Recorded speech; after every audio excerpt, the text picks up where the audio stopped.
नमस्कार, मी Rajratna Jondhale. Top news मराठीमध्ये आपलं स्वागत. मराठवाड्यातील दोन जिल्ह्यांकडे राजकीय सत्ता केंद्र होती आणि ती जिल्हे म्हणजे लातूर जिल्हा आणि नांदेड जिल्हा.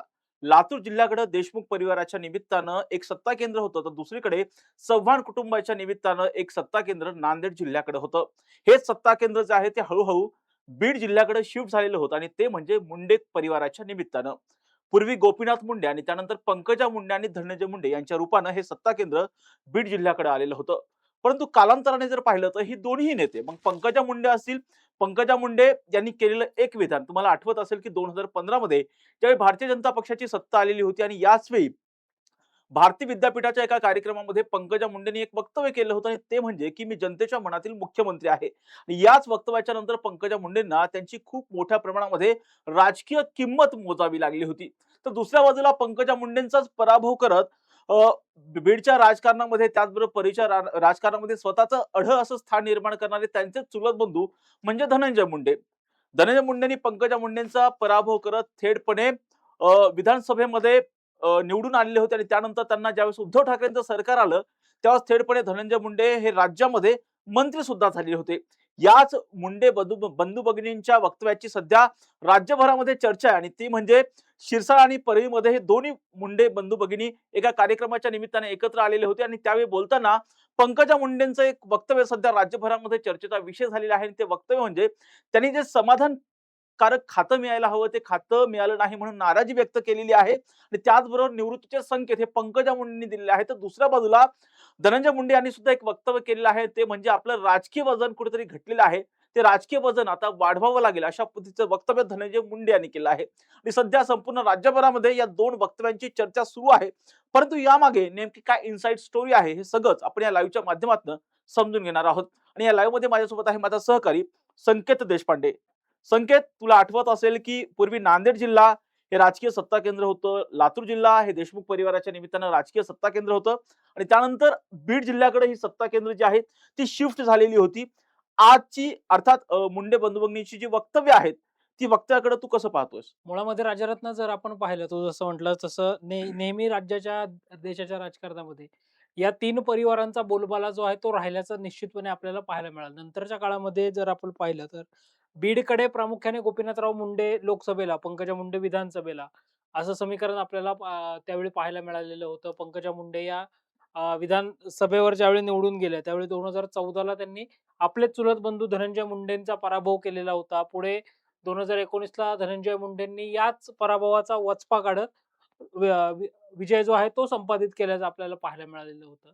या सगळ्यानंतर जर प्रामुख्याने आपण पाहिलं तर मुंडे बंधू-भगिनी हे आपापल्या पद्धतीने मार्गक्रमण करताना पाहायला मिळत होते. म्हणजे भारतीय जनता पार्टीतूनच राजकीय कारकिर्दीची सुरुवात झालेले धनंजय मुंडे हे 2011 ला भारतीय जनता पार्टीतून बाहेर पडतात. राष्ट्रवादी काँग्रेस पक्षाचा मार्ग निवडतात. विधान परिषदेवर जातात आणि पुढे आपण पाहिलं की सामाजिक न्याय खाते सरकार खातं सांभाळतात.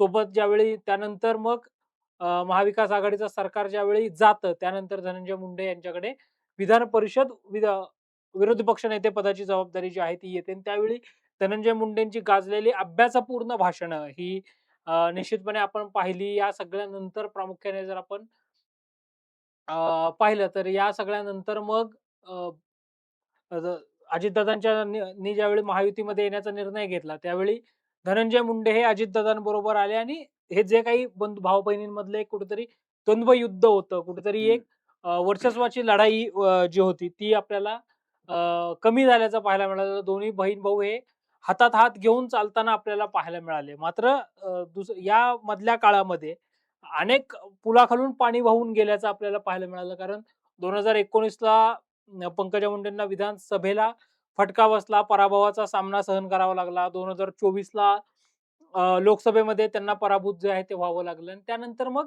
अ, विधान परिषदेवर पंकजा मुंडे यांची लागलेली वर्णी आणि इकडे धनंजय मुंडे यांच्या बाबतीत सुद्धा धनंजय मुंडे ज्या स्विंगने राजकीय आलेख चढत होते, त्याच स्विंगने ते त्यांच्या राजकीय कारकिर्दीला उतरती कळा लागल्याचं पाहायला मिळालं. संतोष देशमुख हत्या प्रकरणानंतर आपला जो एकेकाळचा जवळचा सहकारी वाल्मिक कराडच्या पापांची शिक्षा ही धनंजय मुंडे यांना सुद्धा झाल्याचं पाहायला मिळालं. राजकारणामध्ये एक-एक पायरी चढत-चढत वरती जात असलेल्या धनंजय मुंडेंना मोठा सेटबॅक तिथं बसल्याचं आपल्याला पाहायला मिळालं. त्यांना थेट मंत्रिपदाचा राजीनामा द्यावा लागला. इकडे कृषी मंत्री असताना बीडचं पालकमंत्रीपद त्यांच्याकडे होतं. यावेळी मंत्रिपद गेलं.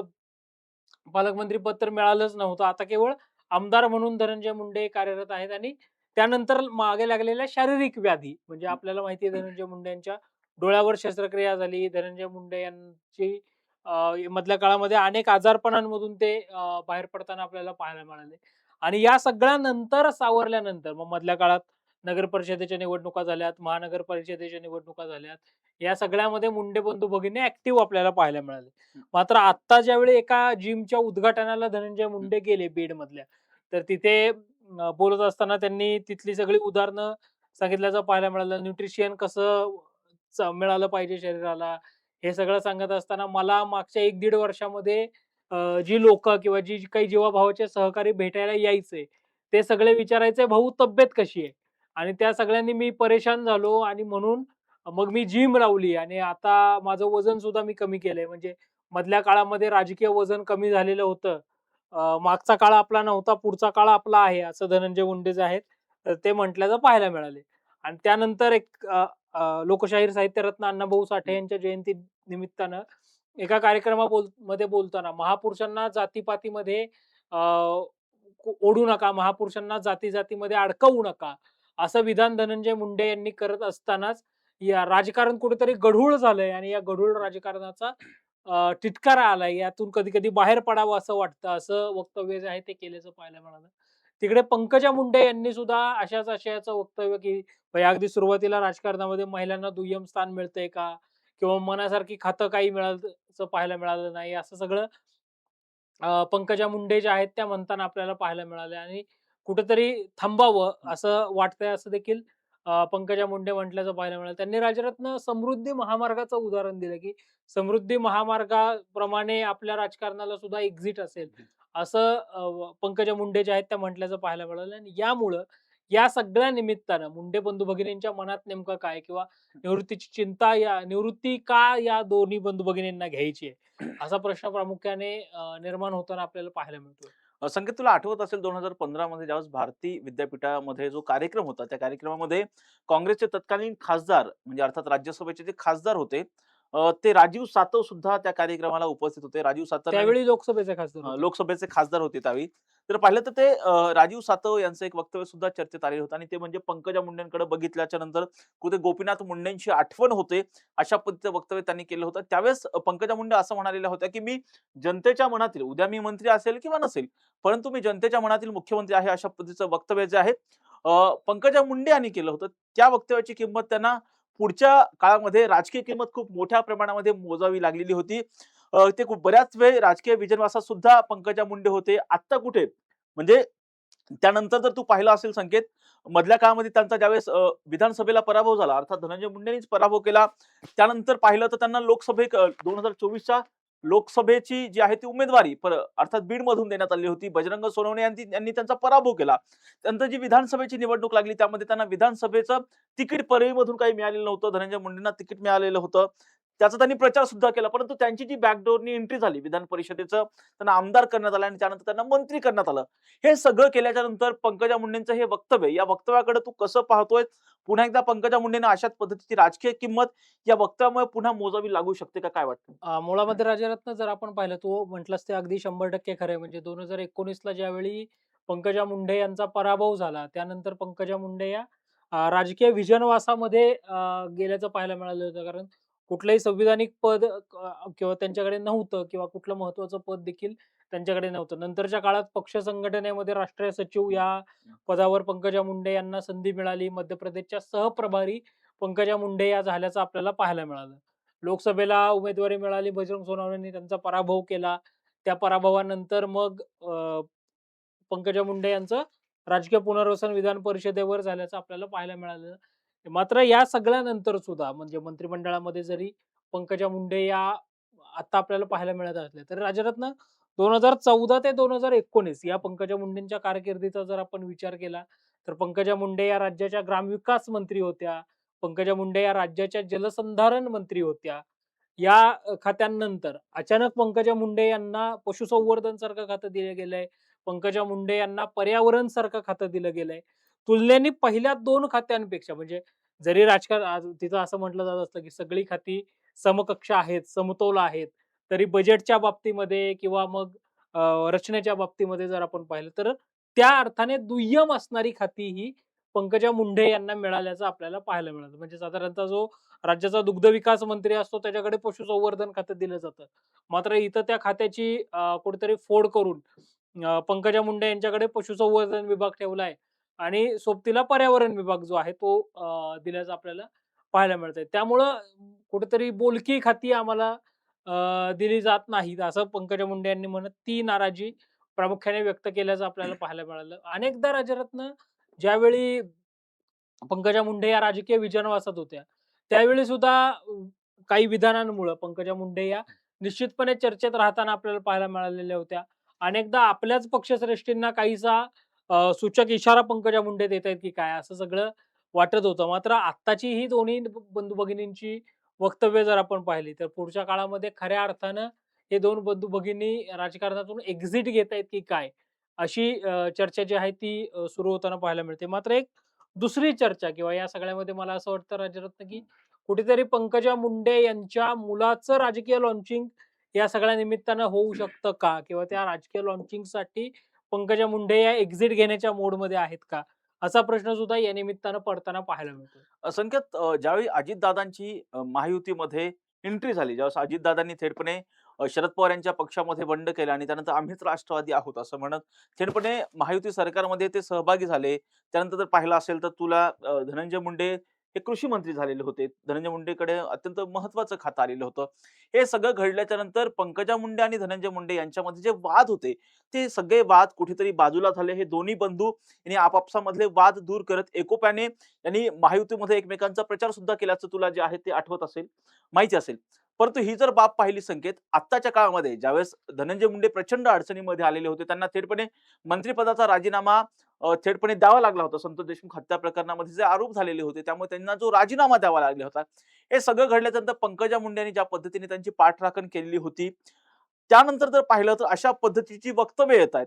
अर्थात दोन्ही बंधू-भगिनींकडून जी वक्तव्य येतात, याचा नेमका अर्थ काय घ्यायचा? त्यांना नेमकं काय सुचवायचं असं वाटतं पक्षश्रेष्ठींना? मुळात राजरत्न धनंजय मुंडेंची जर आपण काही स्टेटमेंट पाहिली, तर धनंजय मुंडे हे कुठेतरी पुन्हा एकदा काहीतरी महत्त्वाचं पद मिळवण्याच्या मोडमध्ये आहेत की काय? म्हणजे अनेकदा त्यांनी तशा अर्थाने मला रिकामं ठेवू नका, मी कामाचा माणूस आहे, मला काम करण्याची संधी द्या, असं सगळं म्हटल्याचं पाहायला मिळालं. किंवा तुला आठवत असेल वर्धापन दिनाचा ज्यावेळी राष्ट्रवादीचा कार्यक्रम होता, त्यावेळी त्यांनी क्रिकेटचं उदाहरण देत, मी 12वा खेळाडू आहे, असं म्हणत त्यांनी तिथं सुद्धा एक कुठेतरी आपल्याला संधी मिळावी असं सांगितल्याचं पाहायला मिळालं. किंवा आत्ता मधल्या काळामध्ये जर आपण पाहिलं तर अ, त्यांच्या बाबतीमध्ये त्या पंकजा मुंडे धनंजय मुंडे यांच्या अनुषंगाने जर आपण पाहिलं, तर कार्यकर्त्यांकडून कुठेतरी त्यांना मंत्रिपद मिळावं अशा आशयाने प्रयत्न किंवा तयारी जी आहे ती होताना आपल्याला पाहायला मिळते. मग कार्यकर्त्यांकडनं भावी मिनिस्टर धनंजय मुंडे असे फलक सुद्धा झळकताना आपल्याला पाहायला मिळत आहेत. त्यामुळं कुठेतरी म्हणजे एक पक्षातल्याच काही पक्षश्रेष्ठींना काही मेसेज देण्याचा प्रयत्न या सगळ्यातनं धनंजय मुंडे करतायत का? की मग मागच्या काही काळामध्ये आलेली सगळी शारीरिक म्हणजे आर्थिक, मानसिक, शारीरिक या सगळ्या संकटांमधून धनंजय मुंडे यांना एक ब्रेक हवाय का? आणि त्या ब्रेकसाठी त्यांनी हे वक्तव्य केलंय का? मात्र ज्यावेळी राजरत्न एका बाजूला या सगळ्या गढूळ राजकारणाचा कुठेतरी उभं आलाय, यातनं थांबलं पाहिजे असं वाटतं, असं वक्तव्य धनंजय मुंडे करतात. तेच धनंजय मुंडे दुसऱ्या बाजूला म्हणतात, की राजकीय वजन थोडं आपलं कमी झालंय.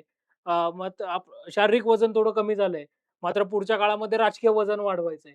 त्यामुळे या 2 वक्तव्यातनं धनंजय मुंडे यांना नेमकं काय सांगायचंय आणि इकडे पंकजा मुंडे यांच्या बाबतीमध्ये पंकजा मुंडे यांची ही नाराजी आहे, की खरंच पंकजा मुंडे यांना थांबायचं आहे किंवा आपण जसं म्हटलं तसं आर्यमन जो पंकजा मुंडे यांचा मुलगा आहे, त्याचं राजकीय लॉन्चिंग करायचं आहे का? त्यासाठी हे वक्तव्य केलंय का? अर्थात या सगळ्या शक्यता आहेत. राजकारण शक्यता आणि जर-तरवर चालत नाही. त्यामुळे या 2 पुढच्या 2 नेत्यांच्या वक्तव्याचे नेमके अर्थ काय? हे पुढचा काळ आपल्याला ठरवताना पाहायला मिळेल. संकेत जर पाहिलं तर राज्याच्या राजकारणामध्ये गोपीनाथ मुंडे यांचं प्रचंड मोठं राजकीय वजन होतं. आजही गोपीनाथ मुंडेंना मानणारा खूप मोठा वर्ग आहे. तो वर्ग कुठेतरी पंकजा मुंडे असेल किंवा धनंजय मुंडे असेल यांच्या पाठीमागे असल्याचं चित्र सध्या राज्यभरामध्ये पाहायला मिळतंय.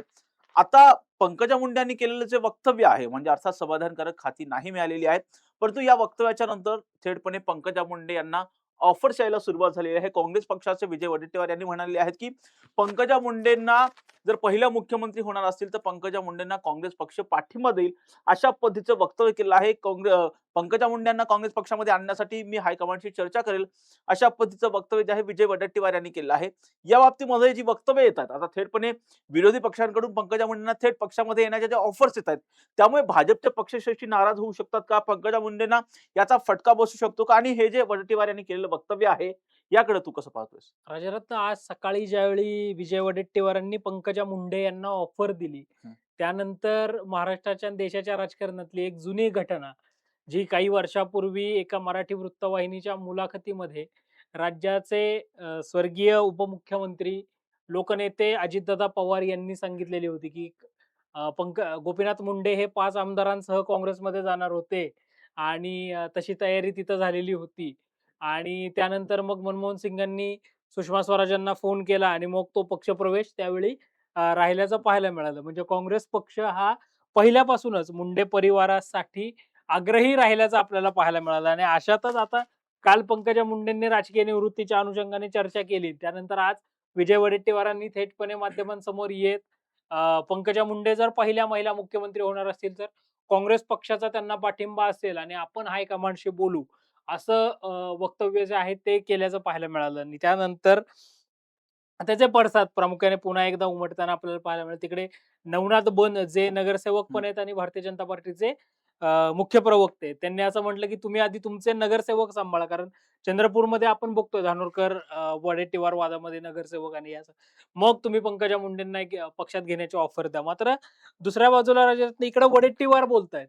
तिकडे ठाकरे गटाच्या उपनेत्या सुषमा अंधारेंनी सुद्धा एक सोशल मीडिया पोस्ट केली आहे, ज्याच्यामध्ये त्यांनी पंकजा मुंडे यांच्या बाबतीमध्ये बोलत असताना, पंकजा मुंडे या भारतीय जनता पक्षाच्या घरमालक आहेत, असं वक्तव्य त्यांनी त्या पोस्टमध्ये केल्याचं पाहायला मिळालं. म्हणजे देवेंद्र फडणवीस हे गोपीनाथ मुंडे यांच्या बॅग उचलत होते. म्हणजे त्या अर्थाने पंकजा मुंडे या भारतीय जनता पार्टीच्या घरमालक आहेत, भाडेकरू नाहीत, असं वक्तव्य जे आहे ते सुषमा अंधारे यांनी त्या पोस्टच्या माध्यमातून केल्याचं पाहायला मिळालं. त्यामुळं विरोधी पक्षांचा सुद्धा पंकजा मुंडे यांना मिळणारा वाढता पाठिंबा या सगळ्यातून कुठेतरी आपल्याच पक्षश्रेष्ठींना एक मेसेज योग्य पद्धतीने, की विरोधी पक्षांची ताकद कशी आपल्यासोबत आहे आणि गोपीनाथ मुंडे यांचा वारसा कसा आपण समर्थपणे चालवतोय, हे दाखवण्याचा प्रयत्न सुद्धा पंकजा मुंडे यांच्या या सगळ्या वक्तव्याच्या माध्यमातून, या सगळ्याच्या निमित्तानं होताना पाहायला मिळतोय. मात्र तिकडे बावनकुळेंनी सुद्धा आज सकाळी मला वाटतं राजरत्न, बहुतेक रायगडमध्ये बोलताना पंकजा मुंडे या निवृत्तीचा विचार करणार नाहीत असं म्हटलंय. तिकडे आपल्या मनोज जरांगे पाटलांनी पंकजा मुंडे यांनी राजकीय निवृत्ती घेऊ नये, असं म्हणत धनंजय मुंडेंवर टीका जी आहे ती केल्याचं सुद्धा पाहायला मिळालंय. त्यावेळेला या सगळ्या वक्तव्याचं राजकारणामध्ये सुद्धा मोठे पडसाद जे आहेत ते उमटताना पाहायला मिळतायत. संकेत, सध्या जर तू सगळं देशाचं राजकारण जर पाहिलं, तर ज्यावेळी थेटपणे धर्मेंद्र प्रधान यांनी राजीनामा द्यावा यासाठी काँग्रेस जनता पार्टीचं आंदोलन जे आहे ते जंतर मंतरवरती झालं. थेटपणे विद्यार्थ्यांवरती लाठीचार्ज झाला. थेटपणे केंद्रीय शिक्षण मंत्र्यांना राजीनामा द्यावा लागलाय. हा सगळा प्रकार घडल्याच्या नंतर आता जी बिहारमध्ये पोटनिवडणूक झालेली आहे, त्या बिहारच्या पोटनिवडणुकीमध्ये ज्यांच्यामुळे ही पोटनिवडणूक लागलेली होती ते भारतीय जनता पक्षाचे राष्ट्रीय अध्यक्ष यांच्या राजीनाम्यामुळे ही पोटनिवडणूक लागली होती आणि त्याच ठिकाणी भारतीय जनता पक्षाचा पराभव झालेला आहे. त्यानंतर तिकडे धर्मेंद्र प्रधानांना राजीनामा द्यावा लागलेला आहे. भारतीय जनता पक्षाचा बिहारमध्ये जो आहे पोटनिवडणुकीमध्ये पराभव झालेला आहे. पंकजा मुंडेंचं हे वक्तव्य, या सगळ्या गोष्टी जर पाहिलं तर कुठेतरी आता भारतीय जनता पक्षाच्या बाबतीमध्ये कुठेतरी भारतीय जनता पक्ष अडचणीमध्ये असताना अशा पद्धतीचं वक्तव्य करणं, त्यामुळे पंकजा मुंडेंना त्याचा राजकीय फटका बसू शकतो का? आणि दुसरी एक महत्त्वाची गोष्ट म्हणजे तुला आठवत असेल की अशाच पद्धतीने ज्यावेळी एकनाथ खडसे हे सातत्याने मुख्यमंत्री पदावरती दावा करत होते, त्यानंतर एकनाथ खडसे यांच्यावरती भोसरी भूखंड घोटाळ्याचे आरोप झाले, त्यांना राजीनामा द्यावा लागलेला होता. त्यानंतर ते राष्ट्रवादी काँग्रेस पक्षामध्ये गेले. त्यामुळे पंकजा मुंडेंचं हे वक्तव्य समाधानकारक खाती न मिळणं, अशा पद्धतीचं वक्तव्य आणि सध्या भारतीय जनता पक्षाच्या बाबतीमध्ये राज्यभरामध्ये, देशभरामध्ये ज्या पद्धतीच्या भावना आहेत, त्यामुळे पंकजा मुंडेंना पक्षश्रेष्ठीकडून काही समज वगैरे दिली जाऊ शकते का?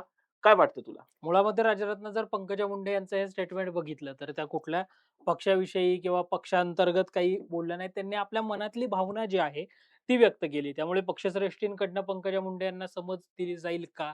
तर मला नाही वाटत की समज दिली जाईल. हां, मात्र पंकजा मुंडे यांना हे निश्चितपणे सांगितलं जाऊ शकतं, की तुम्ही खऱ्या अर्थाने लोकनेत्या आहात किंवा तुमच्या मागे असणारं बॉन्डिंग या सगळ्या निमित्तानं अशा पद्धतीची वक्तव्य, की ज्याच्यामुळे कुठेतरी संभ्रमावस्था निर्माण होईल, अशी वक्तव्य करू नका. आणि दुसऱ्या बाजूला तू जसं म्हटलंस ते तर अगदी म्हणजे आता आपल्याला पाहायला मिळतंय, म्हणजे बांकीपूर जो भारतीय जनता पार्टीचा परंपरागत मतदारसंघ होता, म्हणजे 2008च्या परिसीमनानंतर डिलिमिटेशन नंतर पाटणा वेस्ट मधनं बांकीपूरची निर्मिती हं, झाली आणि 2010, 15, 20, 25 4 टर्म नितीन नबीन हे हं. तिथनं आमदार म्हणून विजयी होत होते. नंतर मंत्री देखील तिथं झाल्याचं पाहायला मिळालं. त्यांच्या राजीनाम्यानंतर रिक्त झालेल्या जागेवर भाजपने तिकडे एका 36 वर्षीय उमेदवाराला उमेदवारी जी आहे ती दिलेली होती. तिथं सुद्धा आधी एकाला दिली, नंतर त्यांनी कौटुंबिक कारण देत माघार घेतली. मग दुसऱ्या उमेदवाराला तिथं उमेदवारी दिली. या सगळ्यामध्ये प्रशांत किशोरांचा आज विजय झाल्याचं पाहायला मिळालं. इकडं मध्य प्रदेशमध्ये सुद्धा जिथं सत्ता आहे भाजपची, तिथं सुद्धा दातिया पोटनिवडणुकीमध्ये भाजपचा पराभव झालाय आणि काँग्रेसचा उमेदवार विजयी झालेला आहे. अशा सगळ्यामुळे कुठेतरी भारतीय जनता पार्टी म्हणून, पक्ष म्हणून ज्यावेळी पक्ष अडचणीमध्ये आहे किंवा पक्षाला एका अर्थाने डाउनफॉल कुठेतरी आता सुरू झालाय असं बोललं जातंय. अशा वेळी पंकजा मुंडे यांनी केलेले हे वक्तव्य याचे राज्याच्या राजकारणामध्ये उमटणारे पडसाद, त्यामुळे हे भारतीय जनता पार्टीच्या कोर टीमकडून आणि खास करून पंकजा मुंडे यांना केंद्रीय नेतृत्वाकडून सुद्धा अशा पद्धतीचं वक्तव्य टाळावं, अशा सूचना दिल्या जाऊ शकतात. समज देतील असं वाटत नाही. नक्कीच संकेत मुंडे भाऊ-बहिणींनी जे वक्तव्य केलेले आहेत, त्यांच्या वक्तव्यामधून त्यांना पक्षश्रेष्ठीला काय सुचवायचं आहे, हे आगामी काळामध्ये कळणारच आहे. त्याचबरोबर पंकजा मुंडे आणि धनंजय मुंडे ही पुढच्या काळामध्ये कशा पद्धतीची राजकीय भूमिका घेतात, हे पाहणं आता महत्त्वाचं असणार आहे.